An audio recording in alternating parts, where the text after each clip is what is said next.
Well, hello everyone.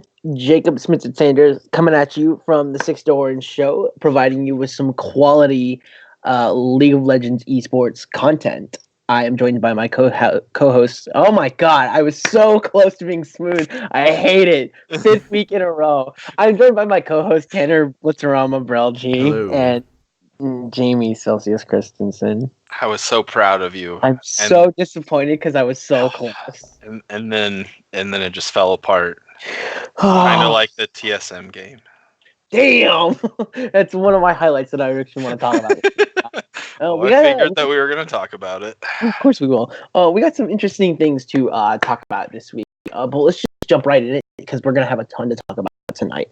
I expect it to be more content than we usually do because it's just a jam-packed week. But let's get right into it. So EU. EU is only in week 5. If I remember correctly. Correct me if I'm wrong. Remember correctly. Okay, cool. So that which means they are severely behind how NA is doing. Because they just finished week 7 and they're going in. No, they're going to be playing week 7. Oh, they're going to be playing week 7. Oh, so they're only 2 weeks behind. That's not bad, but still. Meaning some of the things we'll talk about with NA aren't going to be as relevant for EU because EU is still undetermined. I, in my mind, we have our top 3 teams. Last week, I kind of thought this is probably our top 3. After this week, I'm really thinking this is our top 3, which is Fnatic, G2, and Splice. I think after the Splice beat Fnatic this last weekend, I was like, all right, cool. Splice can beat the top teams. Like, this is our number 3 team, right? And Origin, sadly, fell to Rogue, which settled into my mind, oh, yeah, well, Origin's definitely not our 3rd place team. A question I wanted They should have had an 0-2 week. A question I wanted to bring up to you guys, though. So Origin's not doing that great, right? And yet, we saw Origin kick ass at Rift Rivals. Are we just that bad at NA? Like, despite NA being entertaining, the split, are we just that bad? We saw Phoenix 1 do well at Rift Rivals, so... When Mike Young had his coming out party. So... I'm not going to read too much into it. Yeah, I wouldn't be. Honestly, I don't think that Rift Rivals is still taken seriously by the 2 regions. Probably, maybe not, but I think at least compared to like last year when it was a total goof, I think the teams were. I feel like TSM and Team Liquid were trying. I don't think Cloud9 was because they couldn't, because Sneaky and Licorice not being able to be around, but So. Don't get me wrong. I think that it was taken more seriously than in the past. For sure. Just not like... It's not... I'm not trying to give NA an excuse for getting their asses kicked by any means. But what were you going to say, Tanner? Oh, no, I was just going to say I wouldn't put too much stock into it either. Probably for the same reason you said, is because, it's just such a different beast. And, yeah, they just don't seem to take it as seriously. It just made me feel bad because, like, I literally was like, TSM lost to this team. I was like, Origin looks so bad. I'm like, how did TSM lose to this team? And, like, both TSM and Origin played some very standard comps and looked like they were trying to win. And I'm just like, how did Nuke Duck pop off? I don't understand it all. Anyway, so... The other thing to keep in mind, and, I mean, you kind of said it backhandedly in that, is that the game itself was different at Rift Rivals. There's been 2 patches. Okay, 1 patch since then, but still, 1 patch can make a major difference in the game of League of Legends. So I think we have our top 3 in Fnatic, G2, and Splice. Like I was saying, we have our middle of the pack in Origin, Schalke. We have a huge. What's kind of weird is like I think the top. I shouldn't say top. The bottom 7 are all up for grabs by every single team, because they're all within 3 games of each other. Like Schalke at 4-4 is only 3 games away from Excel at 1-7. Right? Do you want to real quick go down the standings? I was about to. Okay. But like there's not that big of a gap. Is what I was gonna say. Where you have Schalke, SK, and Rogue. Sorry, Schalke at 4-4. an Origin at 4-4, right, tied for fourth. But then you have a three-way tie for sixth with SK, Rogue, and Team Vitality at 3-5. Misfits at 2-6, although we can talk about Misfits later. And then Excel at 1-7. I think should be 2-6. one thing I did want to comment on, and then I'll let you guys take it away on EU is Excel. I feel like they're like this year's 2017 Summer Split CLG. They have by far, I would argue, even over G2, the best early game in the league. This team pops off every single early game. It's why they looked like they were going to beat Fnatic. They literally were about to beat Origin. They took a Baron off of them and they didn't do anything with it. And then they finally took a game off of SK this last weekend due to early game advantages.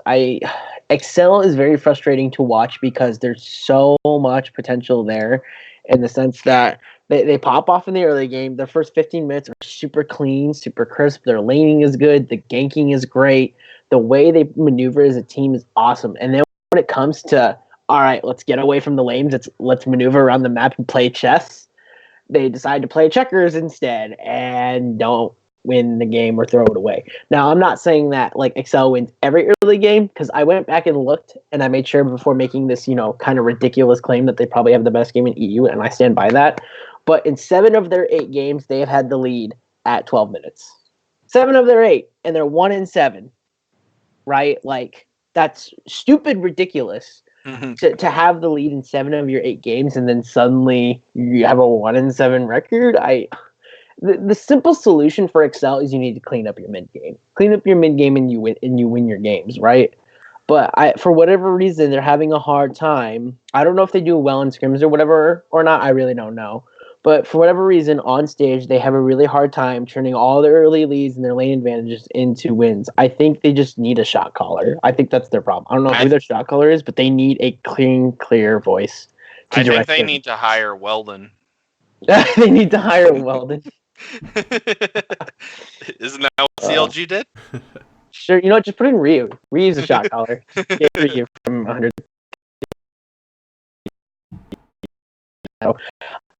Is one thing I wanted to say.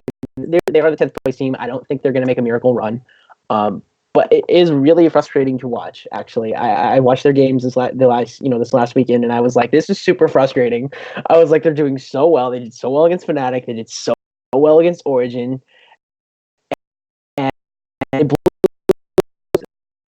I'm like, do that. I'm gonna let that because it's about this exact thing. And the resident fan. That's my. I'm frustrated. I see putting. You want to enter on the Sorry, yeah, for some reason comments? the stream is lagging out just a little bit. Just trying to make that a little bit better. Okay, there we go. Sorry, I mean, he was essentially going off on Excel. no, I heard that part. Yeah, it's frustrating to say the least. I mean, I've said this pretty much every single week about fucking Excel. They are, again, a team with an overwhelming amount of potential. It would seem based on their early game and how well they can actually like get leads, but they just never. I mean, this weekend they finally did convert one into a win, but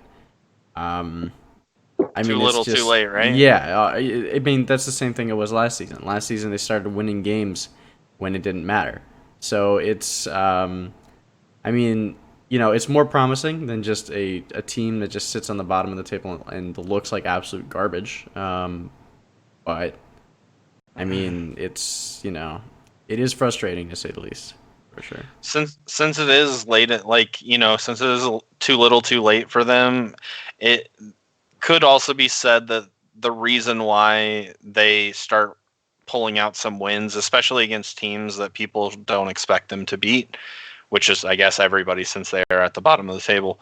But the reason why they might start pulling out some wins is because teams don't think they need to prepare for them anymore. Like, they've seen what this team can do through the first 6 games right before this weekend, and they see a team that can't convert early games into mid games, and so even if you lose the early game, you're probably going to come back in the mid game, and you're ultimately going to win. So I guess that's my thought on Excel, other than the fact that there were a couple of takeaways from me in EU this week, and one of them was that Excel should have went 2-0. With that being said, Origin should have went 0-2. So flip-flop. Those do go hand in hand, actually. Yeah, flip-flop the result of that game between those two. And Vitality actually looks like they are starting to get their stuff together. And with EU right now, it's kind of looking like NA last year, and at least in the standings, right? They're not out of it. Like, they had a horrible beginning to the split, and this break looks like it definitely helped them. I think that they're also getting back on some more comfortable champions. Like, Jizuke has been playing Echo, which is one of the champions that he's known for. And, they've started winning some games. Are they 3-0 in their last 3? Or yeah, take that with a grain of salt, though, considering it's been XL, SK, and Misfits. Right. Take it with a grain of salt. Definitely take it with a grain of salt. But the team that we saw in the first 2 weeks, honestly, I don't know if we would have thought was going to beat the 3 teams that you just named. Like, yeah, they looked that worthy. bad. So, yeah. So it is at least something for them that they have been able to win their last 3. 3 of their last 4. They played Fnatic and lost that game last weekend. But other than that, I'm trying to think. I guess the big game that we probably need to talk about is Splice against Fnatic. Sure. Splice finally handed Fnatic their first loss of the split, and they did it in Splice fashion, if I remember correctly. Like, it was kind of a typical Splice composition. But, they handled Fnatic at every turn, and they looked really good doing it. So I think it's fair that Sanders has them as our third place, like, definitive third place team. There still is a long ways to go, so I'm not, I guess, quite ready to lock them in, because Splice has shown a tendency to kind of fluctuate up and down. There is 2 things I would like to say about this game, Okay. real quickly. Yeah. One, this was a pretty dominant game, I want to say, by Splice, which is why I was very happy with it. I mean, I've always been an at heart Splice fanboy ever since they came into the LCS. Splice and Unicorns were my teams, and now that Unicorns is not here with us, may they rest in peace. They're a Russian team now, and well, fuck Russia. That's all I gotta say. But oh no, they're not a Russian team. They're a Turkish team. But whatever, they're not part of the EU, so fuck them, I guess. If they're at Worlds, hey, I'll root for them. But I don't have much hope for them being from Turkey anymore. But now that one of the teams that I genuinely like to watch and rooted for is gone, Splice is the other one I like to watch. I wouldn't call myself a fanatic of them or anything like that, but I just enjoy and root for Splice when I can, whether they do well or poorly. So I was pretty excited that this win was pretty dominant. The second thing that I want to take this game with a grain of salt, despite the fact I feel like they are a definitive third place team, and I really liked this game against them. They were playing a broken as fuck champion in Kiana. Humanoid blew up Gragas multiple times. He blew up Whippo. You should not be able to blow up Aatrox, by the way. That shouldn't be a thing. And Kiana 100-0 to Aatrox in a matter of seconds. He also, even in the voice comms for this game, when I think it was Xerxes called out that Gragas was there, and Humanoid's like, I got him. And literally Xerxes immediately after Humanoid says, I got him, it's a kill. And Xerxes is like, wait, where'd he go? So when a pro player is shocked that that like a champion disappears off the map like that tells you that like it's broken, and that tells you that shouldn't technically happen. I don't care that it's an assassin or not. Like when you have a Zed, they don't pop you immediately. There's an ability to somehow possibly get through his ultimate, whether it's a Zonius or multiple healings by your Soraka, Janna, whatever it may be, or shielding. There's multiple ways to maybe get past a Zed mark. There's no way to get past Kiana right now. She presses 3 buttons, you're dead. So take the win with a grain of salt in the sense that Fnatic let them have Kiana, and Humanoid said, I can play this champion, you're fucked. So, yeah. Loved the win. It was dominant, but I think part of the dominance was broken champion was played this game. I did want to say that.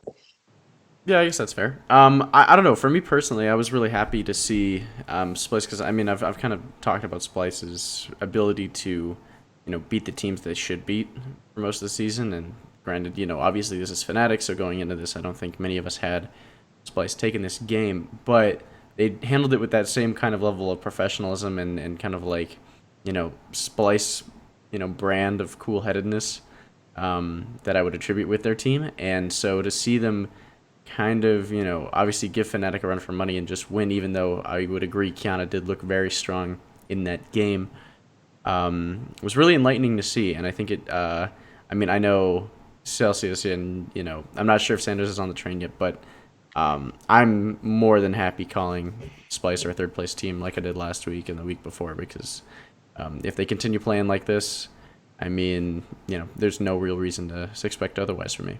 But yeah, I was really happy for them. I don't really have any other specific games that I want to touch on. Like G2 dominated. That's one of the teams that I guess Shocker. I have to watch. Misfits look like ass, which I guess maybe we want to throw in what Sanders, about Misfits. I was gonna throw that in before we do our schedule.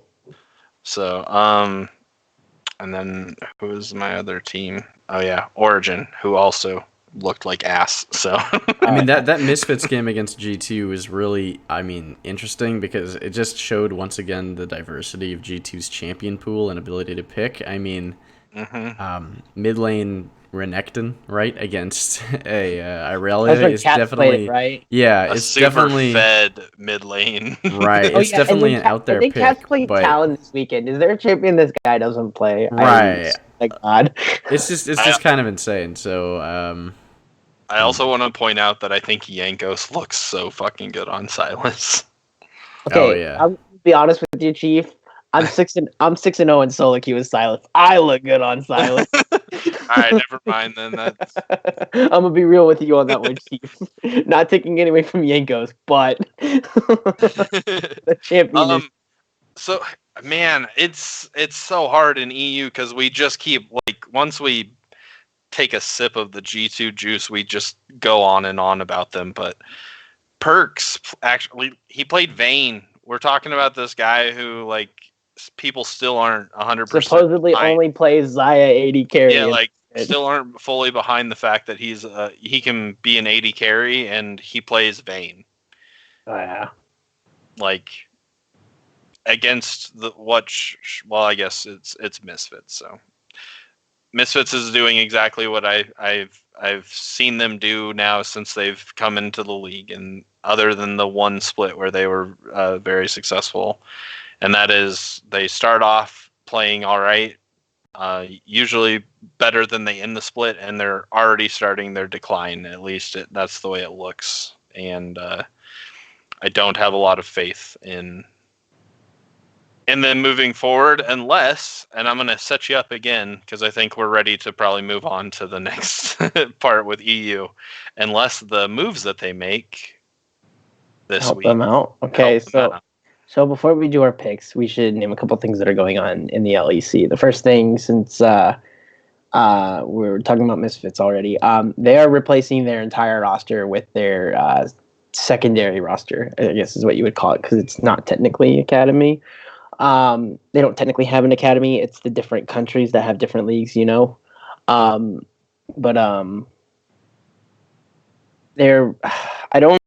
feel bad because I don't know all of Misfits roster, but essentially like Soaz, Max Lore, Febivin, Hansama, and Gorilla are not playing this weekend. Instead, Lighter at mid lane's playing, Curie at jungle's playing, and I really don't remember their bot laner or their top laner. So if you really want to look that up, go ahead. I think when you're replacing an entire team, that's saying we give up on the season.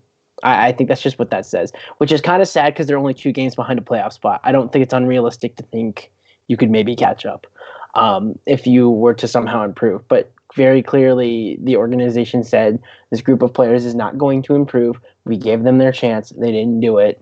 We're moving on to the next step and looking towards the future.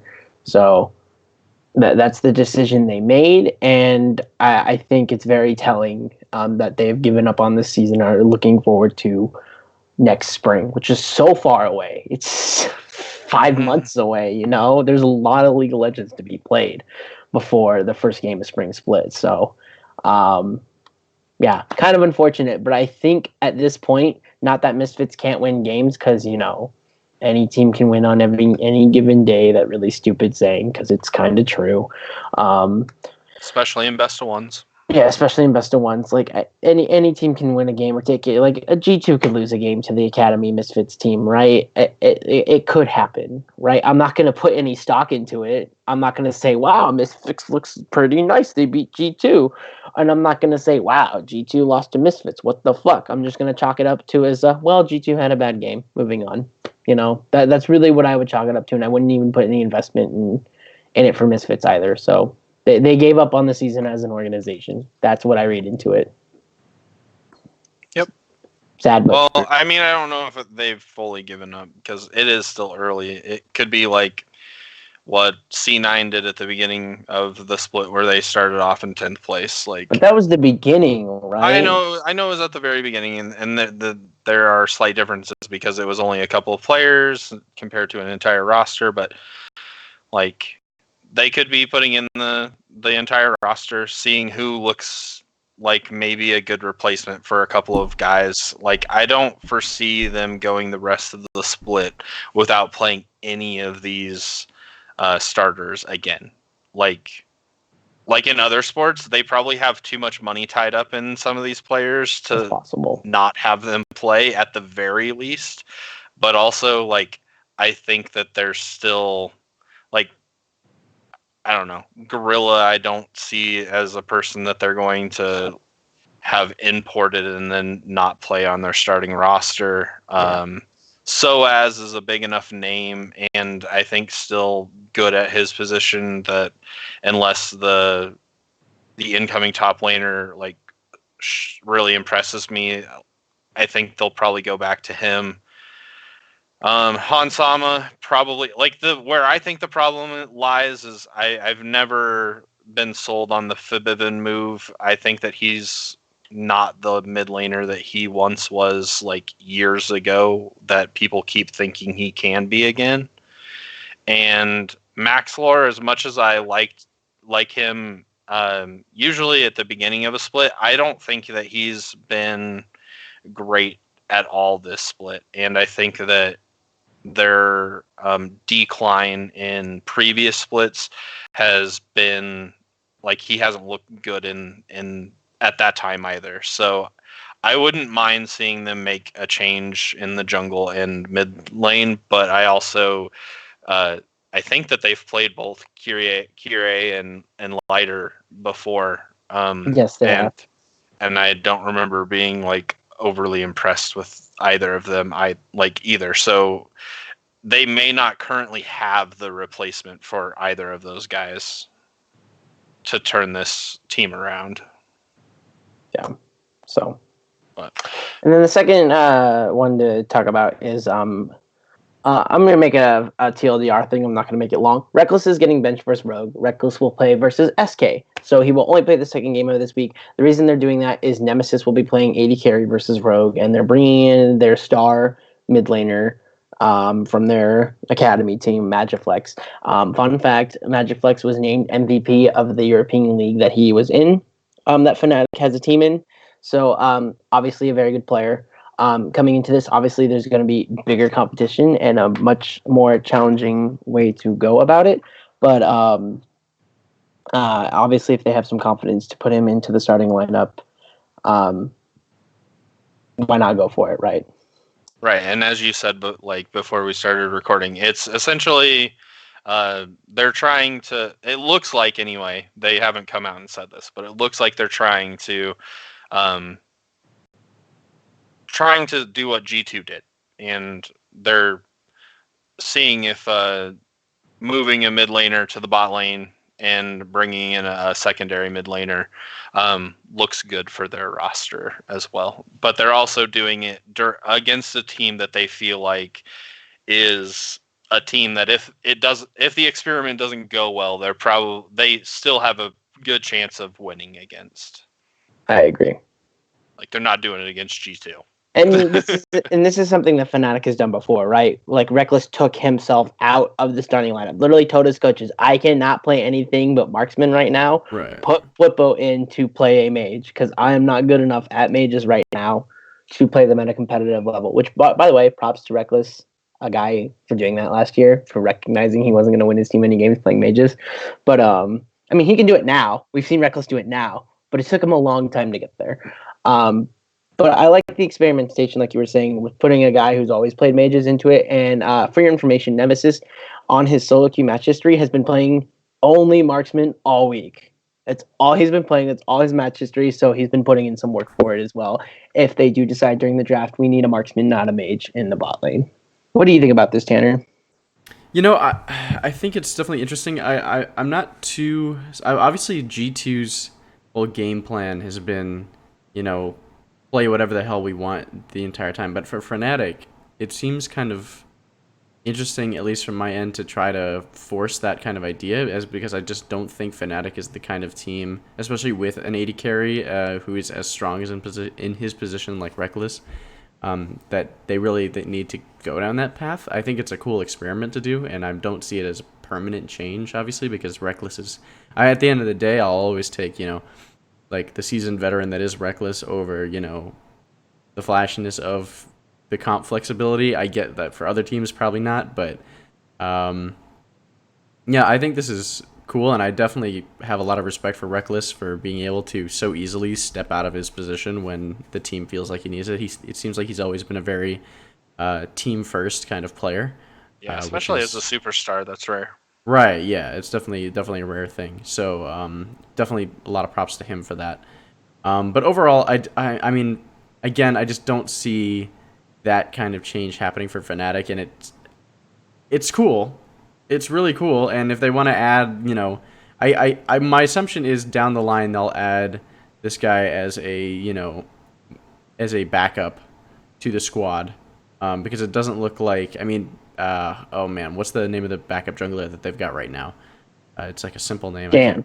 Yeah, Dan. You know, for the most part, I feel like in high intensity situations they will play Broxa, so I think it would make more sense to me to have somebody like this, you know, new guy from the academy team to kind of step into that backup position. And so if they ever want to flip the switch on the comp and kind of try to catch their enemies off guard, that's a much easier way to do it rather than, you know, switching the junglers. So overall, I think it's a smart play for Fnatic, but I don't see it as a permanent fixture for sure. Yeah, I don't think it's permanent at all either. What I was thinking though is, and I was talking about this with Selceus before, is I think they're just looking towards Worlds. At Worlds, you're around to bring a 7-man roster. That's what you can bring. I don't think the rules have changed. I don't think they're going to. But as in the past, you can only bring up to 7 people. So teams that had 10-man rosters had to limit it down to 7. SKT had to do that when they had like the full like quote unquote super team, because they could play their substitutes and still win games. So they brought in I forget the mid laner, Easy Hoon. Easy Hoon was the mid laner they brought in, and it was I don't even remember who their top laner's name was. He was a Nectin player. That was their backup. But like they were both very successful in the job, right? And I think Fnatic's just saying, okay, we have our starting 5. You know, who is going to be our 7-man roster for Worlds? And I think this is just what they're doing. And they're saying, okay, if we did bring like Magiflex into our 7-man roster. What does he provide? What would we do? And they probably thought to themselves, well, we could probably pull a double mage comp, right? Or a double mid lane comp. Let's try it. Let's try it against Rogue. It's not a very big risk, as Celceus was saying. They're probably going to win that game, whether or not Reckless is in that game. So they might as well try something out. I think it's a win-win. If you lose to Rogue, it's experiment failed. Back to the books, right? We still have our starting main roster. If it works out, hey, it worked out against a lower LEC team. Maybe try it against a mid-tier LEC team like Origin or Schalke later in the season when your standings are all good. I see no problem with this. Yeah. The last thing I'll say before we get to the picks is, again, in our conversation earlier, I was telling Sanders that I think that everybody is searching for the G2, like the likeness, right? Like they're trying to be like G2. The ability to be different. Yeah, and as I don't think that it's a bad thing. Like, don't get me wrong, I think that having players that you can swap in and out, we've talked about it with C9 multiple times before. I do not think it's a bad thing. I just don't think that it's as good as what G2 has. G2 has 5 players that have the ability to do what other teams 7 players, like it takes 7 players to do. They have the champion pools across the board where they can pick somebody and you don't know if it's going in any of the 4 lanes, right? I think the magic about G2 is that all 5 of their players can play whatever the fuck they want. And they're like, literally, if you listen to the mic checks for this weekend for G2, they had Caps literally said, because they asked him, Caps, what do you want to play before like the draft even started? So I'm assuming Caps' choice reflects what the team comp is going to be, So he said Renekton, and they were like, what? Like, they had no idea that's what he wanted, but they went with it, right? And then for the talent game, they said, the coach said, Caps, what do you want first? We're going to first pick mid lane. And he said, actually, I wanted the 5th pick. And he's like, you want our counter pick? Because obviously they weren't thinking of doing the counter pick mid. And he's like, no, I just want a 5th. He's like, I just want a 5th pick talent and surprise him. And the entire team again was like, what? And then I think it was Perks that was like, no, do it. Let's just do it. Fuck it, right? So I think that the fact that they have that much I love the dynamic of this team. I think the fact they have so much confidence in each other to play random ass champions and just know that they're going to perform well, no other team has that in the world, right? I think it's just that I think the mystery to G2 is that like they don't even know what they're gonna play until they do it. So right, but I mean that kind of feeds into the point that I'm making. I think that the teams are trying to find a way to increase champion pools by adding players. G2 doesn't have to add the players. Like, they can, on the fly, with the same 5 players who are comfortable playing with one another because they get to do it all the time. The only time that they have to do any swapping is if Mickey X can't play because of his wrist. Like, it has nothing to do with them like needing another person to play like a mage support instead of a tank support. Like, all these other teams are trying to guess what can we do before we even tell the other team what our lineup is. Like, what can we do to like give us the best chance to win? G2 goes on stage with the same 5 players every time, and they, during the champion select, decide what's the best thing that we can do to beat our opponents. Yeah. And they get to do it through the 5 picks. Like, they don't have to have a plan necessarily going in. So I think that everybody is kind of trying to get to that level, but I think ideally, in my mind, it'll always be best if you just have 5 players that are versatile enough to be able to do it without having to make substitutions. Yeah. Having substitutions is good. Don't get me wrong. But ideally, if everybody could have 5 players that play 50 champions and so where you don't know where the pick is going. Wild. It would, like, honestly, it would be probably the best viewing experience. Like, It doesn't get much better than I think where we're at now, but if everybody could do that, I think it would be absolutely amazing. Yeah, but no, it's just funny how like going into that game versus G2 versus Schalke, the coach clearly had a game plan, and when Caps was like, "I want a fifth pick Talon," they were like, he was just like, "That's not in our game plan at all." He's like, "What am I doing up here?" So I just think it's hilarious, which by the way is totally opposite from Coma, arguably one of the best coaches in League of Legends, and obviously he has the most world champions because he's the head coach for SKT.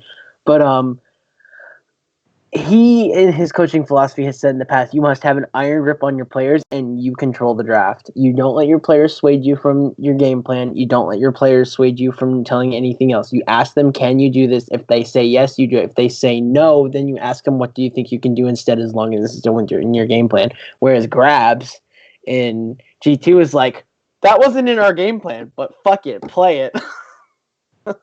I imagine that's happened more than a couple times, if that's just a casual thing that happens and Perks actually encouraged it. So totally different culture and dynamic, and two totally different coaching styles, where Coma's had much success with his very strict style, and then Grabs is clearly having success with his freestyle. I don't know what to call it. So we talk about G2 way too much, I swear. We should just call this the G2 podcast. At least this is the G2 portion of the podcast. Well, the show. Yeah, pretty much, because that's what we always talk about for LEC. So let's move on. That's Fnatic's moves, because that's what this was originally about, was Fnatic.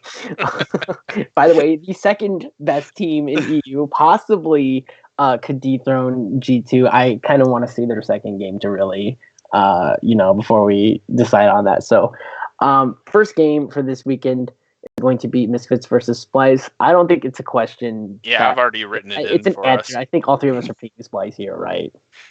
Yes. Yeah, for sure. Okay. Oh, by the way, Tanner, I was rude. We all did pick Splice. We're gonna put that in. Do you have a comment on the Fnatic thing? No, I what you think I got the Fnatic stuff out of the way. No problem. Okay, cool. Just making sure, because I kind of left you in the dust No, there. you're good. You're good. All right, cool. So next one is Vitality versus Schalke. I think this is a tough one, guys. I'm gonna go first. I'll take the first tough one. I'm not gonna lie. Despite the fact that like Caps took over the game on Talon versus Schalke, I thought Schalke had a pretty good performance early on. It's just G2's G2 and is better. They're sitting at 4-4. I think for having an okay game against G2, that says that you're at least a competent team. I certainly think they're more competent than Origin at the moment, who has the same record. So, and despite Vitality's upswing, it was against the three worst teams in the LEC. I'm not going to put much stock into that just yet, and I'm going to give Schalke this game. I think that's fair. Abadage is still bad, though. Abadage is still a bad mid laner. Gotta say that about Schalke. So I'm not gonna lie. When I read this, like when I saw this matchup, my immediate thought was to give the win to Vitality with the recency bias, because in Schalke's last 4 games, they're 2-2. They lost to OG, the team that last week looked like absolute dog shit. They've only beaten Misfits and Rogue, so 2 of the teams that I think we just said Vitality is beaten, right? No, Vitality is not beating Rogue. They beat Excel, they beat SK, and they beat Misfits. Okay. So, but still, 2, not great teams, and then they had the game against G2, who, they were obviously going. They were obviously going to lose. I don't know. I think I'm going to just go with my gut on this one. Like, you made some really good points and almost changed my mind, but I think I'm going to go with my gut, and I'm just going to pick Vitality to continue the upswing.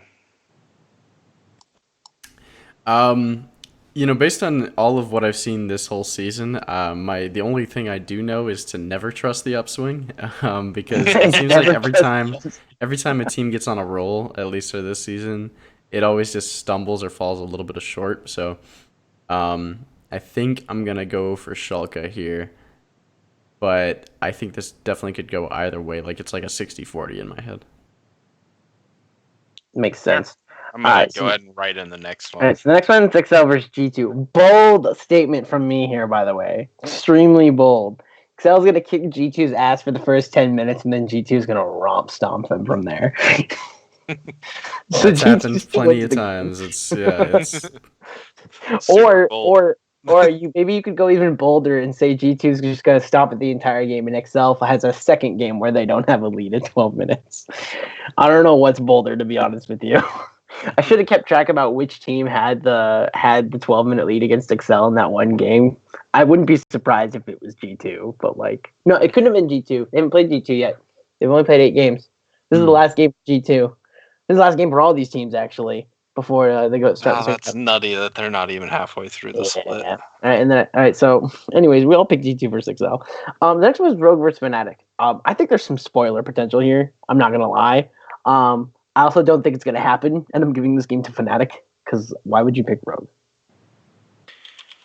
Yeah, I'm going with Rogue or Fnatic as well in this game. Am I just looking at a different place than you? Because I had SK versus Origin as the next game. SK versus Origin is the 5th game. Okay, so they must just have it different on the site I'm on. No problem.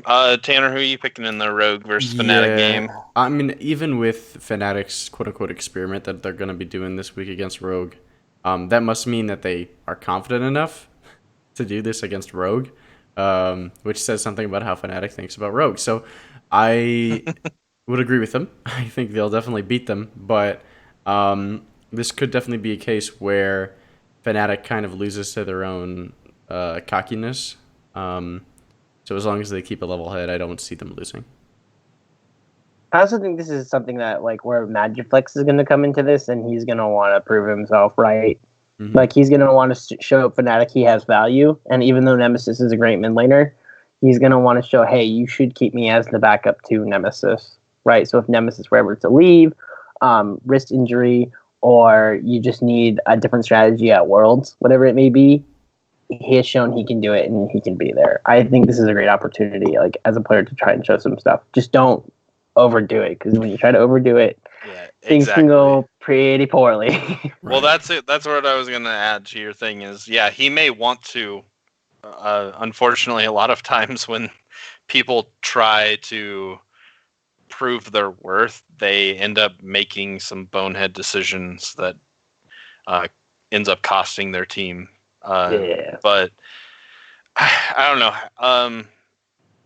Rogue did just beat Origin, and so I like what Tanner was saying. I agree. I think that if Fnatic comes in and tries to do too much, or their players, it proves to not be an experiment that ever should have been done, then because the players just don't look good in those roles, I could see Rogue winning this game, but I just think that overall across the board, talent-wise, Fnatic is still better than Rogue, so I don't think it's unfair for us to think that they're still going to win against Rogue. Gotcha. All right, so the last one is SK versus Origin. Now, you might think to yourself, Sanders is going to make his bold pick and pick SK versus Origin. You would be correct, except that you're not, because I thought I was going to pick SK versus Origin too, and then I looked back in their history. Their losses have been to shit like Excel, Vitality, Misfits, and I'm like, yikes, that does not spell SK beat Misfits potential for me. So, wait, what? SK beat Misfits. Then maybe it was someone else. But I saw them lose to some yikes teams, and I'm like, that's not what I want to pick for my spoiler potential. So I'm just gonna pick Origin to beat SK, despite the fact that I really don't want to. Tanner? I will go for. Fuck it. Let's go for SK. Because honestly, I haven't been too thrilled with the way that Origin has been playing this last couple of weeks. And even though SK does have some questionable games against teams that I think they should be beating, I see this as kind of a toss-up. And I don't know. I think SK definitely has the chance to take this game, and I will give them the benefit of the doubt on that. I think it says something that all three of us, one of whom, I'm going to give away my pick here. One of whom is picking SK, but that all three of us at least thought about picking SK, says something about how Origin. bad. I think it says something like, about Origin. Yeah, I think it speaks volumes about how atrocious Origin looked this last week. SK has some good players. Self-Made is obviously the star of that team, in my opinion. And but I guess this is my analysis. I think that Origin has proven to be a top two team in EU. They looked absolutely horrific last week, and I think that they're going to come out and try to prove that they aren't as bad as they looked. And SK is a team that they should be able to do that against. I'm only hoping. I so badly want to pick SK, but I can't do it. I want to. I can't do it. That's fine. Anyways, so the next one is I'm glad Tanner could. I'm actually very glad Tanner could because I could not. I'm glad that he can because he made the move I couldn't make. We'll put it. We have Excel versus Schalke next. We're all going Schalke, right? Much as I love their potential. Yeah, I mean XL. Again, I just haven't been convinced at all. It's just been tragedy the whole time. Yeah, it's been it has been tragic. There's no reason to pick him. I will say though. I wanted to, but I'm not gonna. We're all picking Schalke here. I will say No, I though, wanted to pick Excel. because it's relevant for the next matchup. I don't think Excel is the worst team in the league. I think Misfits is, and that's exactly why Rogue is going to beat Misfits. I don't care if the academy team's there or not. Rogue is beating Misfits. Starters or not starters. I mean, they obviously think that they're down there on the totem pole as well, since they're pulling their entire starting roster and they're putting in their quote unquote academy team. This one's tough. But I've seen what Rogue can do. I haven't seen what Misfits Academy team can do. So I think I'm on the same page as you. Yeah, Sanders. Same thing here. I'll still pick Rogue on that. Especially since Rogue did just beat Origin as well. All right, so this is where I make my bold pick and where I get an automatic L because Origin's going to beat Vitality, but I'm picking Vitality to win. Why? Origin just they're so frustrating to watch. God damn it, Origin should be a way better team than they are. They're just not. They really should have lost to Excel. They should be 3-5. That's my problem. They should be 3-5. They're on a downswing to what should be 3-5, and Vitality's been on an upswing to 3-5. I don't like Vitality's upswing, but an upswing is an upswing, and a downswing is a downswing. So I'm going to take the team with the upswing, which is Vitality. But Origin's going to win anyway. I just know it. It's going to drive me nuts. Man, this series of games I'm finding very difficult to pick. I don't know if you guys are feeling. I'm not gonna lie. It's kind of nice to have that, but it's kind of nice, except for this. It feels a little bit like NA last year, or it feels like a bunch of dreadful. It feels like a bunch of shit shows. Look at the records. It's very reminiscent of what we saw. Yeah, it's very hard to last year or last split in NA. I'll still take 4-4 over 3-5 for fourth place. I'll tell you that much. Tanner, do you have an idea of who you want to pick in this game? I'm going to let you go because I honestly don't still. Oh, we cannot hear you, by the way, Tanner. Yeah, I do have a reason. I do have somebody sticking out in my mind, but I'm not sure if I'm sold on it myself. The thing is, even though I don't want to buy Vitality's upswing too hard, I don't think they have a week where they go 0-2 this week. But then again, who goes 0-2? Is it Origin or is it Vitality? The question I should ask you, and this is what I asked myself and why I don't like that I answered yes. Do you believe in the second worst bot lane in EU, which is what Vitality has at the moment? I said yes. Man, that's a fair question. Because they are I mean, you could argue. I don't know. Favourites. Does Attila have an 11,000 gold lead with Kaisa? And does Mithy play like shit? Like he did Yeah. That's the last problem. week? Is I saw Mithy on the other side. I'm like, Attila can beat me. Yeah, that's the thing. Come on. Mithy has days when he looks like an absolute hero, and then other days where it just looks awful. So I'll pick Origin, but By the way, shout out I'm not to sold either way. shout out to Medic for calling Mithy NA Mithy and telling him to go back to NA. That was amazing. I Jesus. just have to say that. I think so. For my pick, I think I'm gonna go with Origin as well. For I guess for the same reason I picked them against SK. If I believe that they're going to turn things around and try to show that they're not as bad as they looked last week against SK, then I'm gonna think I should think the same thing against Vitality. Vitality has not gotten a significant win under their belt yet, so I should not be believing in them too much. If they can pull off a victory against, really, I guess, either of these two teams this week, I will have a little bit more faith in them because technically this is like your fourth. I don't think it's unreasonable actually to expect them to go 2-0 this weekend either. Yeah, Vitality. They're playing both the fourth place teams this week. Yeah, so. I don't think it's unreasonable.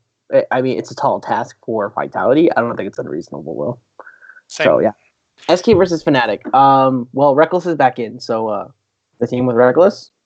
I think that's probably pretty fair for all three of us. Yep, I would agree.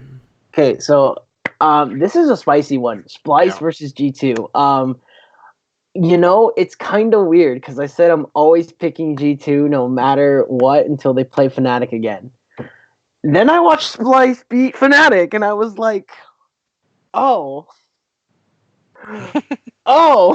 there's another team in the mix here. G2 is just the better team here. I love my Splice boys, but G2 is the better team here. And that's exactly why the boneheaded pick is to pick Splice, and that's what I'm doing. I'm picking the upset here. You tricked me. I had already written it in. Okay, so here's the thing. I said G2 would lose like 3 games this split, right? This is the second game they're going to lose. I don't think you should take too much stock into it, but I think there will be something to be said if G2 is beaten by Fnatic and Splice, right? That means we have 3 top teams all vying for each other's throats. Fnatic beating G2. G2 already beat Splice week 1, and then Splice beats G2, putting them at 1-1. That's awesome. I love the storyline. I'm hyping myself up a little bit for something that's probably not going to happen because G2 is the better team and will probably win. But after watching Splice beat Fnatic, despite the fact they got Kiana, I did say take it with a grain of salt because they got Kiana. I just really like Splice at the moment, and I think they can pull off another upset against G2. Yeah, I'm picking. G2 is not invulnerable. I will say that. Team Liquid could beat them. Fnatic has beaten them. They are still in my opinion, the best team in EU, but they're not like immortal, I should say. For sure.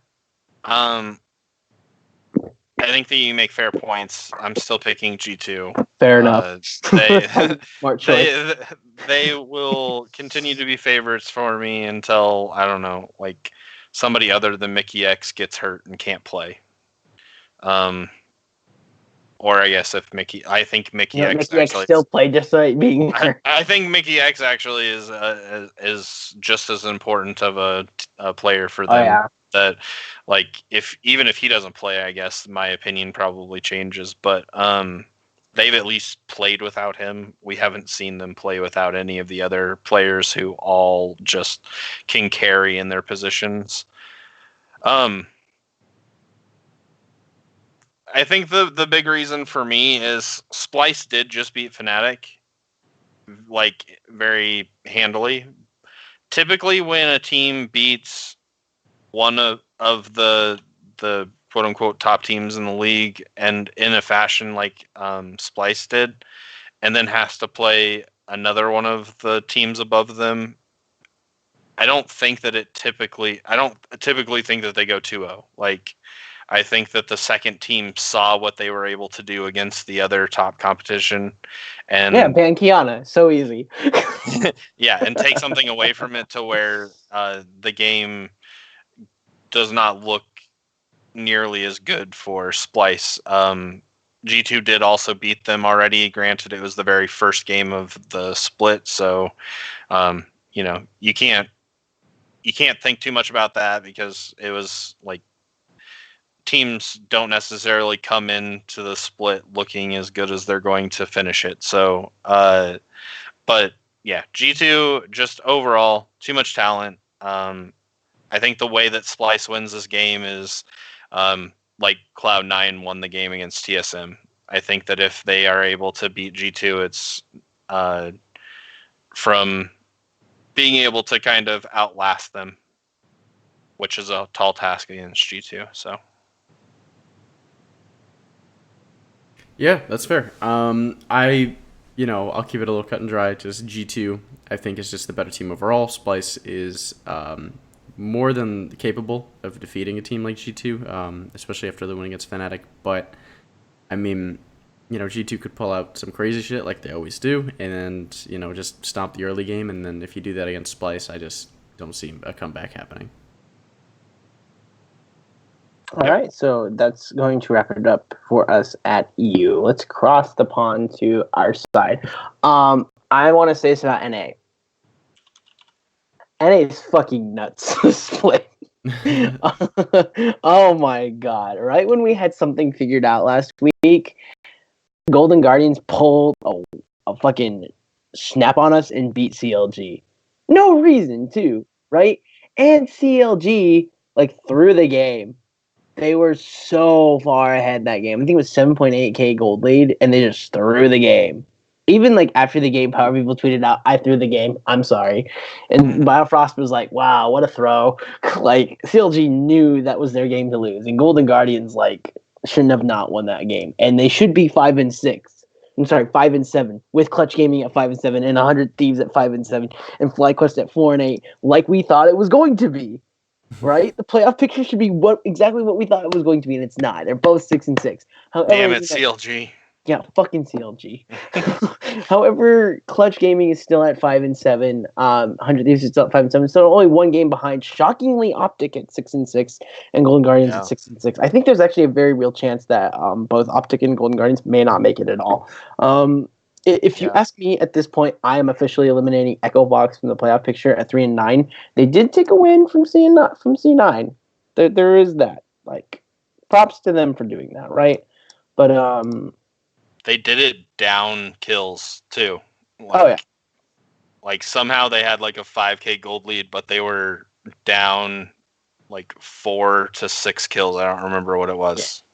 They just had better map control than Cloud9 did that game. Yeah. Well, surprise, surprise, Cloud9 played Blabber, who I'm not a huge fan of. Yeah. The other thing about that game, though, I do want to say, besides Blabber being played that game, which you can say as a part of the alerts, that Cloud9 just tends to drop weird games because of their overtly aggressive style and gambling style. So Blabber kind of, I would say, embodies that. He's very much a let's make a play player, whether it's good or bad.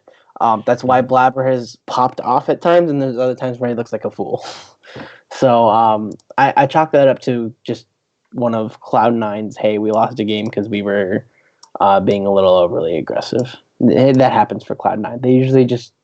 They usually hold back a bit in best of fives because they're usually just way better at controlling that kind of thing. So, but they're always a team I've liked that they take gambles, even if it loses them a game or two. And here, where's Echo Box? They did. Nevertheless, I'm eliminating them from playoff contention. I don't really want to talk about Team Liquid. They're our best team. I don't really want to talk about Cloud9. They're our second best team, I think, clearly.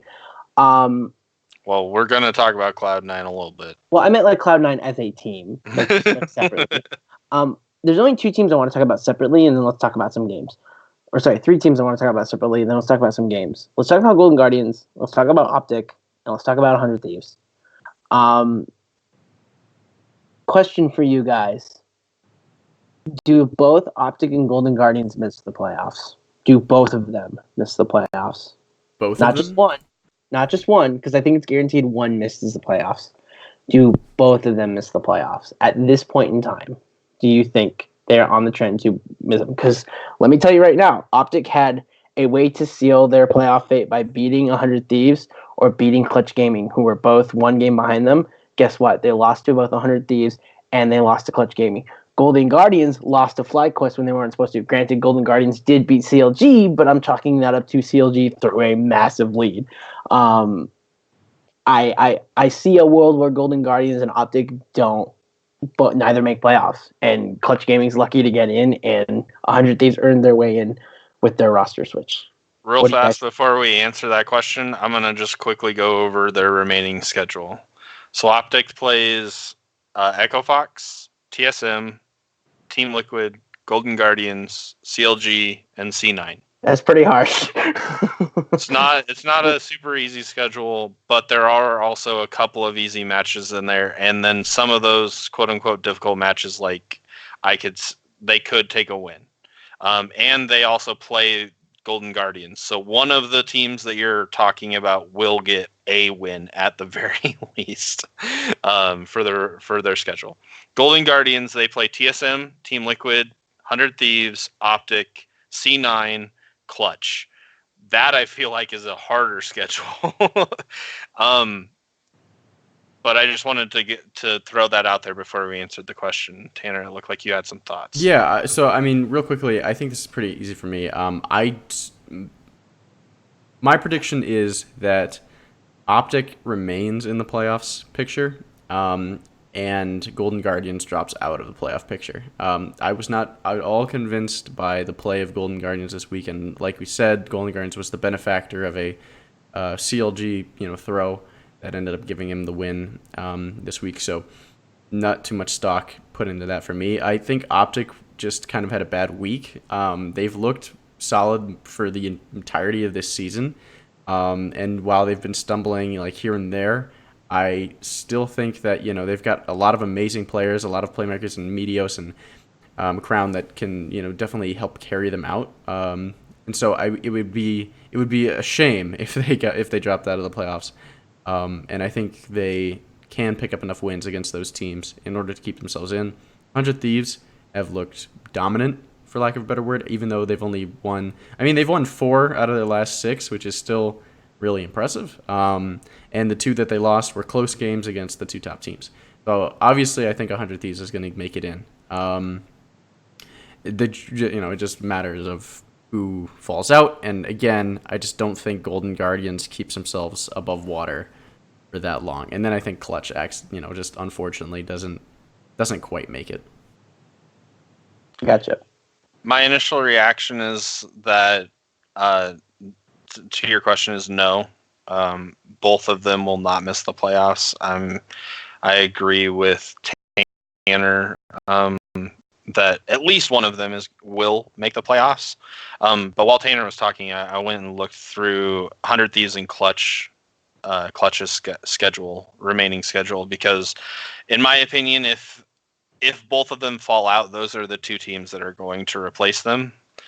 Both of those teams, I feel, have easier schedules than both Golden Guardians and Optic. I'm going to stick with my initial thought in that there will be one of the 2 Optic Golden Guardians that will remain in the playoff picture. For my before the season predictions, I really hope that it's Optic, because I picked them and I to be in, and I picked Golden Guardians to be out, if I remember correctly. But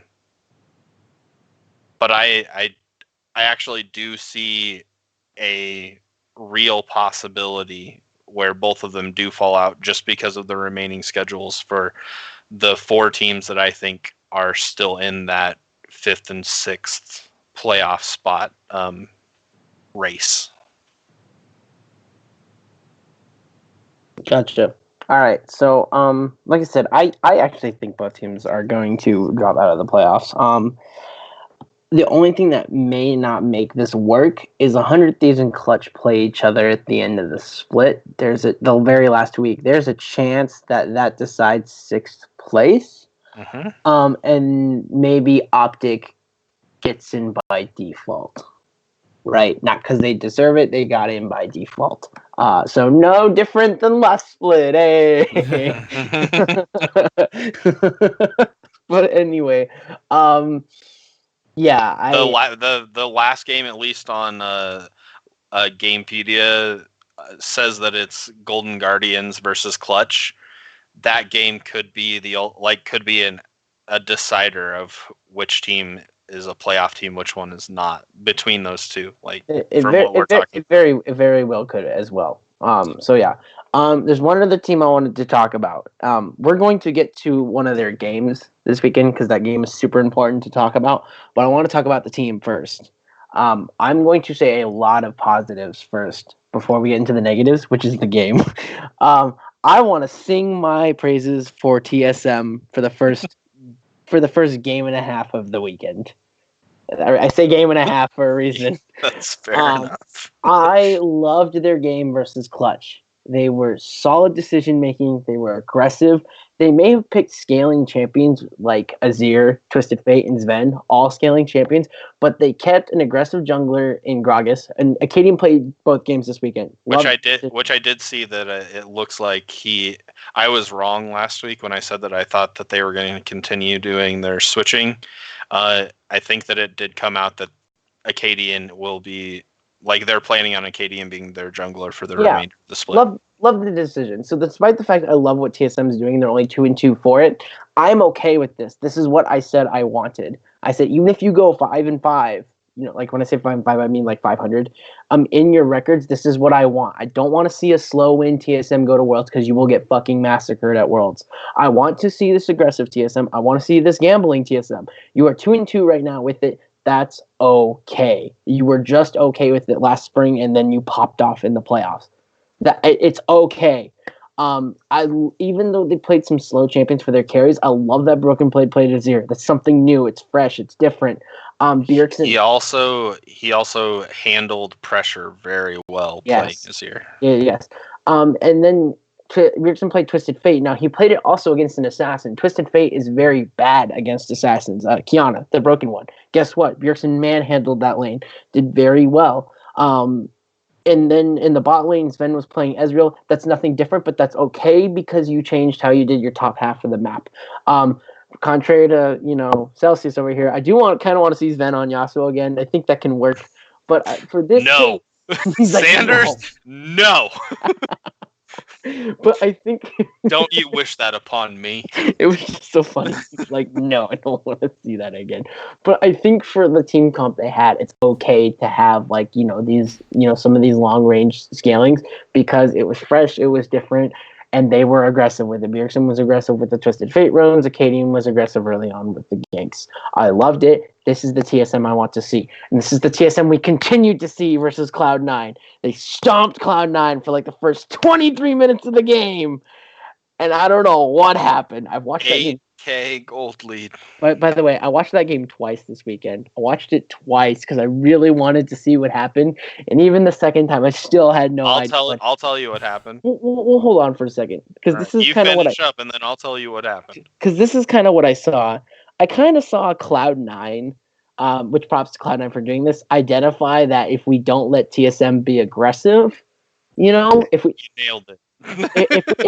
if we don't let TSM be aggressive, we win because Cloud9 had the team comp fight and TSM had the skirmish fight. TSM wanted to skirmish. They were doing exactly what I wanted them to do. Cloud9 just recognized, oh wait, that's all they can do. So if we play the long game, we win the game. And once Cloud9 recognized that, TSM was like, well shit, we don't know what to do from here. Now, I know there's going to be TSM fans and other people that are like, well, you know what? I guess TSM just still sucks, right? I guess TSM is just okay still at 7-5. And even some of the casters on the Dive on their Monday edition were like, TSM's just okay. And I'm like, I guess to the eye it looks like that. But for me, as of right now, TSM is not 7-5. TSM is 2-2. this is the TSM roster they're going to stick with. This is the TSM I want to see. This is a TSM that can improve from 2-2. If you are just on week 2 right now of your roster and you go into week 3, you can easily improve to 4-2, right? You can easily improve from a 2-2 record. No one's putting any stock in at 2-2. Now I understand the whole season is at 7-5, and there's some stock to be put onto that. And there's only a couple weeks left to get your shit together. There's 3 to be exact. But I have a lot of hope for this TSM roster because they have what they want. They have 3 weeks to put it together, and then you got playoffs. And if anything we saw last split is a rendition, this exact kind of thing happened where they picked it up at the end of the last split, and then they reverse swept Cloud9, and they got ahead 2-0 against Liquid. Yeah, they didn't do well the next 3 games against Liquid, but that's okay. This is the TSM I am okay with sending to Worlds. So I guess to build on that, you are like, I mean, for you saying that you still didn't really get why they lost, you had it for the most part. TSM was playing a team comp that they wanted to put a little bit of damage down on you before they actually took the fight. And C9, they saw that. They had one good play, which apparently Svenskeren, who looks like he may be the league MVP with how well he's played. He made the call to go in when they were down by 8K, and they end up winning the team fight. From that point forward, though, they realized TSM needs to get a little bit of damage on us before we team fight. We have Sivir. We're going to run at them. We're not going to let them put that damage down before we show up. And once they started hitting that trigger, the game started turning into their favor. They still won this game down gold. Like, TSM had that big of a lead. They still were ahead 2,000 gold at the end of this game. But C9 turned it around. They quit letting TSM do what they wanted to do with Jace and Varus, 2 champions that can get that poke down on you. And instead of letting that happen, they just said, Sneaky, your ult's up, cool. Hit it, we're running in, and we're not letting them do what they've been doing against us for the first 20 minutes. And from that point forward, it was C9's game. Like, I do want to say for this game though, Svenskeren had some incredible Jarvan ults to where if he doesn't have those exact ultimates, they don't win those fights despite having the all-in for advantage. Sure. Like, there is such a thing as being down too much gold where, like, if they were down 1,500 more gold, like if it was a 9.5K gold lead, it might not have even mattered if Spin had those ults. Like, they could have lost, but like he had perfect ults at a time where they had to have perfect ults. It was an all or nothing, right? And I just wanted to say, if those ults aren't perfect, I don't think they win those team fights. 100%. So like, I guess that's like a huge props to Sven and like why he's like, we'll talk about it next week because we're running out of time, but like why he's going to be my MVP pick for this split. Like, Sven is just on another level right now. Yeah, I hope that they continue to play him. Like, I'm thinking that they need to quit doing the switch and blabber. Well, it's kind of like what Reaper said last week, right? When they asked him, "Oh, why'd you play Svenskeren?" "Oh, we just want to win." we need to win. We need to win. It's a good level of confidence to have in your player, that's for sure. I know, like, that being blabber, hearing that, like, you gotta just hope that it's a little bit that he doesn't speak English as his first language and that he just didn't have a better way to like put it. But like, you hear that and you're just like, oh my god, my ego just like took the most massive hit ever. I mean, who can deny it though? Sven has been like, I think even if I was blabber, you have to admit Sven has been on an absolute tear. Yeah. I don't know if we had much more, but like, this game was followed by the other turnaround that Sanders mentioned earlier. So day 2 of NA was 40% massive like turnarounds, where Golden Guardians turned around a huge deficit and ended up beating CLG right after this TSM C9 game. Thought it was actually kind of crazy because if you went back to EU, that's what Excel and OG was. OG was down by a massive amount. They turned it around. So like we got to see a bunch of come from behind wins this week. True, but I think on both cases for those games, though, it was more on the fact that the team that was ahead just couldn't close it out rather than like where you look at the C9 game. I was really impressed with them, and I think C9 won that game rather than, TSM losing that game, whereas I think in the case of both Origin and XL and CG versus or CLG versus Golden Guardians, they gave him the old, you can have it kind of thing. Yeah. CLG was so essentially XL was bad, CLG was bad, TSM was actually very good. They just got outplayed post 23 minutes, right? So, I don't think that's like I mean the loss feels terrible for TSM, but that's not like the worst way to win because it wasn't necessarily your fault. I mean, you could always argue, well, we should have played aggressive here, we should have done this here, should have done that, but that's 2020, right? Like, it is what it is. One last game I do want to talk about. It's just a 10-second comment on it, then we can go to our picks. Clutch Gaming versus Optic, and this is actually why I have Optic not making the playoffs either. Clutch Gaming fucking destroyed Optic, by the way. If you guys didn't watch this game, you should. They had a 5k gold lead at 23 minutes. They destroyed them in the team fight, took Baron, never looked back. They had full dragon control. They had 2 mountains and an infernal when this happened. You win the team fight, you go take Baron with 2 mountains and an infernal. No brainer. I think it was awesome. The Cody Sun Vulcan lane with Lux Lucian bot lane was awesome. Huni did play Rumble, and Lyra played Rek'Sai and Demonte played Kiana. Overall, I think this was just a bunch of comfort picks, and I think as long as Clutch Gaming, they don't need to do anything fantastic. I think if they keep playing comfort picks like they have been lately, they have potential just to beat the teams they should, maybe get a surprise win against Cloud9 or Team Liquid or CLG, who knows.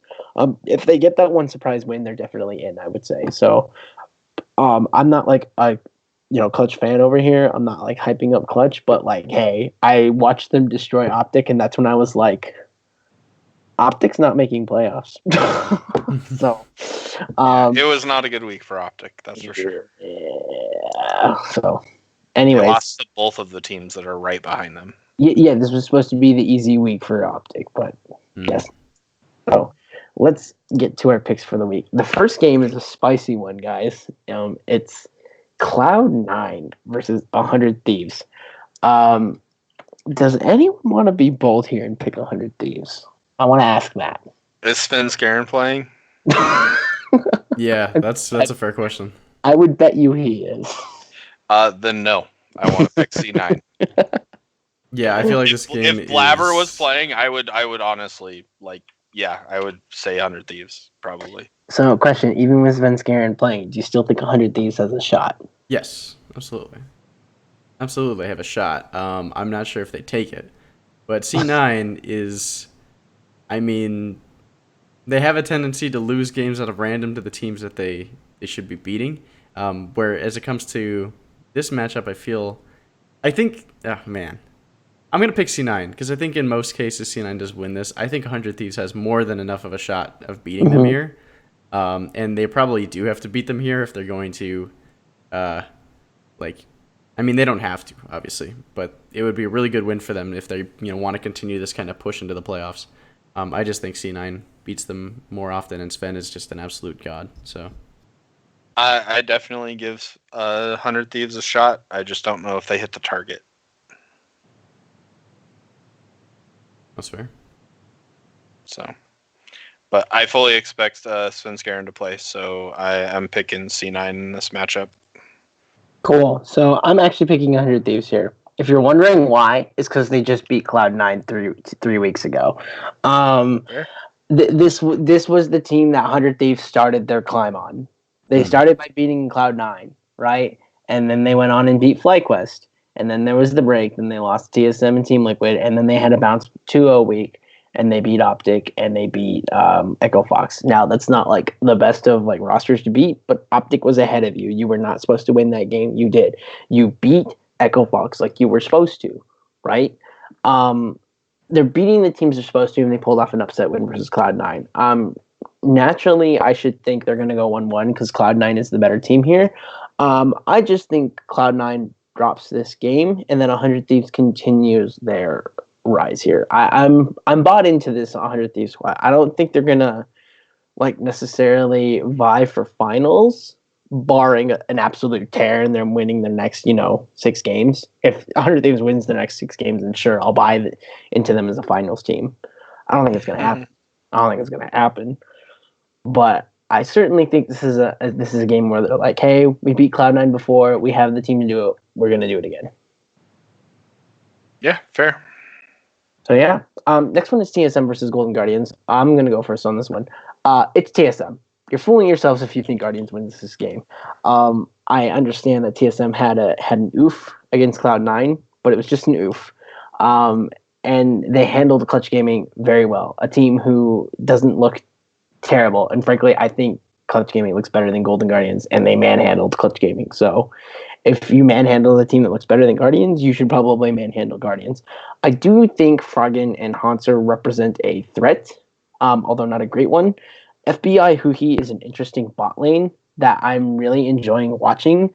I think they've provided a stronger presence for Guardians to look a bit better than they have at the beginning of the split when Deathly was there. But and I do like FBI and Huhi in the bot lane. But I just think that maybe I want to see this FBI Huhi bot lane in the spring split. I like them. I think as long as they continue to do better and improve, I think maybe you might see FBI and Huhi climb up as a top bot lane later on. It just might be a little too late. So, yeah, TSM. I gotta go with TSM as well. I know it's not surprising, but I think that we all like the fact that it seems like they're going to be sticking with Acadian going forward.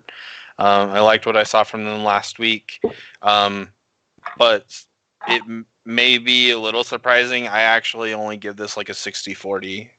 I think Hanser has played well against TSM since he's left TSM.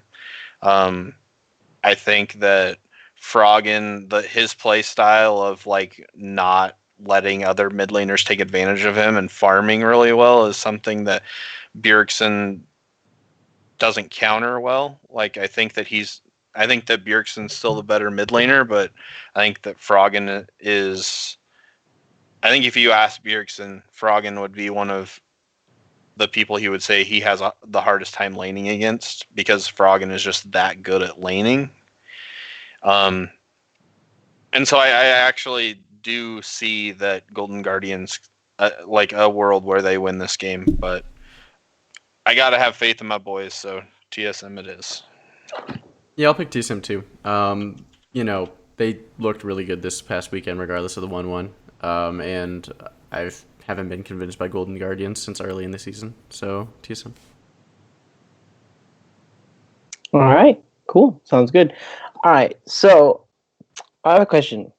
Will the real CLG please stand up? I repeat, will the real CLG please stand up? I don't know. Will they? Because they're 7-5. They have 7 good wins and 5 weird ass losses. I certainly am picking them to beat FlyQuest here. I think FlyQuest Rise is admirable, but it's a little too late for me. I also think Santorin is questionable at jungle. There's nothing that Santorin's done this split that's been special. That's crazy. I was gonna say because last split you were on the I was Santorin super high on Santorin. Right, he was doing real in this split. I just feel like he's done nothing. I feel like he's been I occasionally do this when I jungle in solo queue games. There are times when I'm winning consistently and I stop being very active because I'm winning. And I don't try hard, and I kind of just go through the motions, right? And if my lanes win, they win. And if they don't, they don't, And if I can contribute to them winning, I can. If they're losing, well, fuck it, I'll go to my winning lane. I feel like Santorin's just like kind of there. I don't feel like he provides anything right now to Viper, which is insanity. Why aren't we ganking Viper all the time? I don't know why we're not. This is just a team to me to where like they just kind of win games.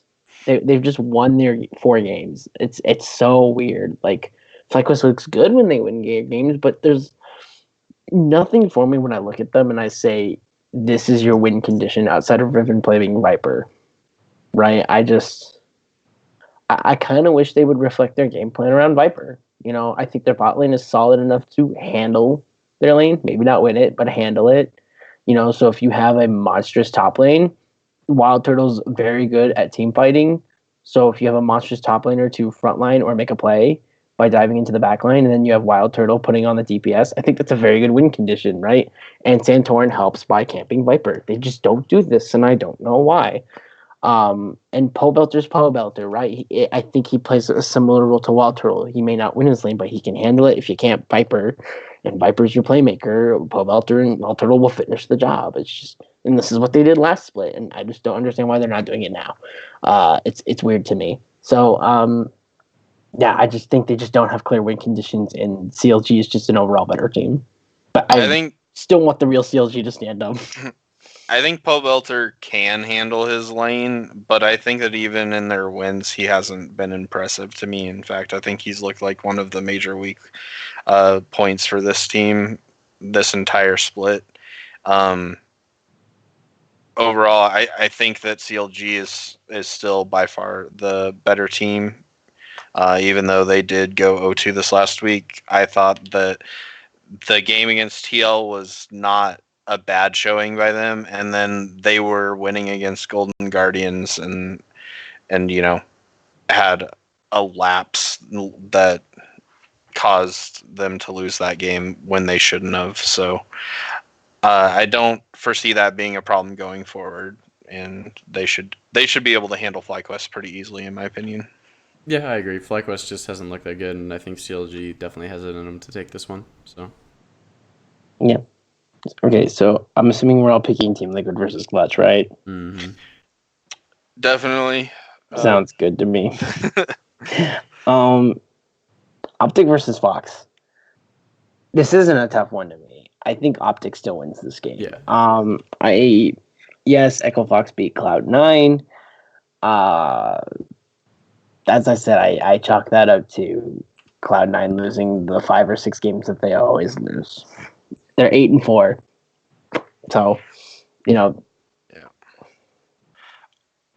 Fox, we've written off. Optic is still technically in the playoff hunt, and even though they've slid a little bit, I still think that they should be able to handle Echo Fox. Yeah, so. Fox is just horrifyingly inconsistent. So if they don't beat Echo Fox, then I'm with you that you can probably write them out of the playoffs immediately after they lose that game.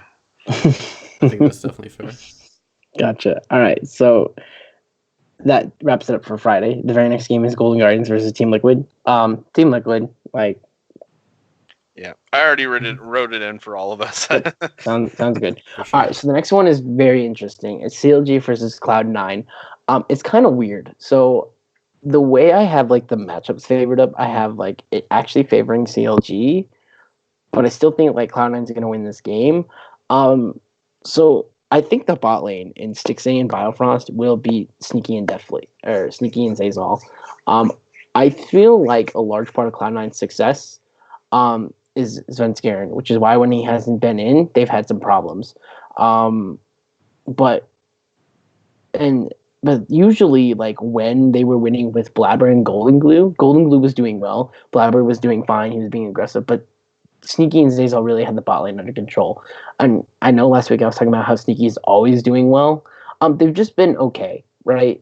They're still doing fine. They're not great, but they're doing fine. Stixay and Biofrost, on the other hand, are doing very well. To me, they're the number 2 bot lane in NA. It's very clearly double lift Core JJ and number 1. At number 2, it's Stixay and Biofrost. If I had my all-pro teams for all 3 teams, it's Stixay and Biofrost. It's not Stixay and some other support. It's not Biofrost and some other AD carry. It's Stixxay and Biofrost. They just very clearly to me are the second best bot lane right now. And I think they have an advantage over Cloud9's bot lane and Sneaky and Zazal. Not saying they're bad. I just think they have the advantage. I favor Niski over Power of Evil, but I think if Power of Evil just handles his lane, they're probably fine. Power of Evil is very good at team fighting.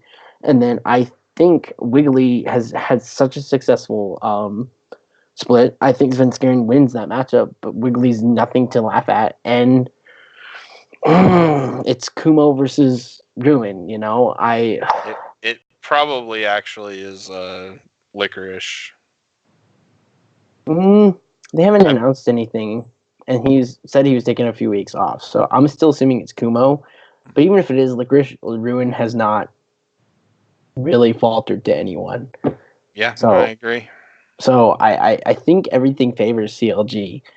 I'm picking Cloud9 to win this game because they're the better. But everything favors CLG. I really feel like I should be picking CLG here. I am going to pick CLG here. I mean, I think you kind of laid it out for me. Like, I agree for the most part with you. I think that the one spot that C9 has the advantage is Svenskeren. For the rest of the split, you're probably going to hear us praising Svenskeren unless something drastically changes. And so that is definitely a major advantage for C9 since Svenskeren has the ability to impact the entire map. But I really like what I've seen from Ruin. I would agree with you that I actually think that I too give the advantage to CLG's bot lane. And then I actually just call it a push in the mid lane between these two. Like, I feel that I have not given Power of Evil enough credit pretty much since he's come over here, and he's done really nothing but be fairly a solid player. Yeah, be fairly consistent. So I think I'm doing it unfairly, and I'm gonna start trying to give him a little bit more props. And because of that, I think that it's at least a push between him and Niski. So I do feel that this is a little bit of an upset pick, but I am going to pick CLG. That's fair. I don't think there's a wrong team to pick here. I just really, really like what I've been seeing out of Sven these past couple of games that he's been in. So hopefully he does continue that hot streak. I think there's a lot of even matchups, but I think he'll be the one that kind of determines it. So I think I'll pick C9 here. That's fair enough. I really think what determines this game actually is mid lane. I think Niski's going to win this mid lane. And Niski's very aggressive. But if Power of Evil doesn't let him be aggressive, because Power of Evil usually doesn't win lane, he just does well and then team fights well. I think if Power of Evil doesn't let Niski have his way, that's when the mid game comes in, and then Power of Evil's like, all right, I am better at team fighting than you are. This is how we win. So, I think it really depends on how that first 15 minutes of the mid lane goes. That's my opinion. I think we're going to agree on the next two games. It's just TSM versus Optic and Clutch Gaming versus Echo Fox. Do we dare pick the upset here? Because I'm picking Clutch Gaming and TSM here. No, I'm good with that. TSM just looks overall cleaner than Optic right now, and I mean Fox is ass. I mean, for lack of a better word. Honesty, I like it. Yeah, I think I'm in the same boat as well. Cool. All right, awesome. The last one is 100 Thieves versus FlyQuest. I kind of wanted to put this one as something that I'm assuming all three of us are going to pick the same one as well, but they're close in record. I think this actually decides how much faith I'm going to put in 100 Thieves. I mean, I already have them beating Cloud9, but this really decides on how much faith I have in putting them over. Because if they beat FlyQuest here, I think FlyQuest is eliminated from the playoffs. I think they're in a slight too little, too late position. If FlyQuest beats CLG and they beat 100 Thieves, they're definitely in it for sure. That's, again, a very tall task, like I said last week, asking them to win, I think 6 of their 8 games is what I said. I just don't think it's possible for FlyQuest. So I don't think they're going to be CLG, and I certainly don't think they're going to be in 100 Thieves here. The whole playoff conversation changes if they do. I just don't see them doing it. I think 100 Thieves has a very set goal. They're 5-3 in their last 8 games total, 4-2 like Tanner said, but they're 5-3 in their last 8 games, and they just look like a squad who figured themselves out and knows what they're going to do, and FlyQuest does not. At this point, you got to believe what the records are telling you. And even though FlyQuest has had past success in previous splits, and they have a couple of big names that have been in the league for an extremely long time, you have to believe that they are the 7th place team that their record says they are. Oh, excuse me, 9th place team. I was close. And 100 Thieves has just looked really good lately. So I'm going 100 Thieves as well. Yeah, and I think you kind of hit the nail on the head there, Sanders. The identity of 100 Thieves has definitely been found, and I think they're just kind of pushing that, whereas FlyQuest has just looked kind of jumbled ever since, and their wins have looked okay, but I mean, I just don't think it's enough to beat 100 Thieves. That seems like they're all on the exact same page for the first time in, a year and a half. FlyQuest is the team, though, that like they can come in and have a game at any point in time where they could just play extremely fast, get an early lead, and like just run with it. Throat. Like that's just the type of team they are. It's just, I feel at this point when you're making predictions, you have to be like, this team is, 4-8 for a reason. Yeah. So, but anyways, no, I like how 100 Thieves works. They decided Amazing's going to gank Fake God because he's new. Ryu's going to handle it like a veteran, and Bang and Aframu are Bang and Aframu. They finally decided to be Bang and Aframu. It took them 6 months, but whatever. Well, I think it's because of pressure elsewhere on the map. They finally get to be Bang and Aframu. Yeah, exactly. Because Bang went from like 10th place. By the way, he was worst AD carry. Believe it or not, Bang was the worst AD carry in NA statistically for the first 3 weeks of Summer Split. They were that god awful. The fall from grace. Yeah, right. World champion in Korea, the best region in the world, to worst in what's technically the worst of the power regions. Yeah. But yeah, now that Bang and Aframu get to look like Bang and Aframu, they just look like a solid squad. So that wraps up NA for us. We're all tired, I bet, and we all have to get up early tomorrow. So that's going to wrap it up for us. So you can find us on Discord, join us at 6 Dorans. I'm actually going to start promoting this episode on some other websites. So if you're brand new for us, feel free to check us out. Hello and welcome. Yeah, hello and welcome. Tell us what you thought. If there's any ways for us to improve, please let us know. So I also do already have the pick'ems up for this week for the community. Yeah, man. Since I kind of forgot and didn't do it last week for NA. I know you also did that because you want to go to bed. So that's going to be it from us then. So from Jacob Sminted Sanders, which is me. I am your host, by the way, for anyone new. Hi.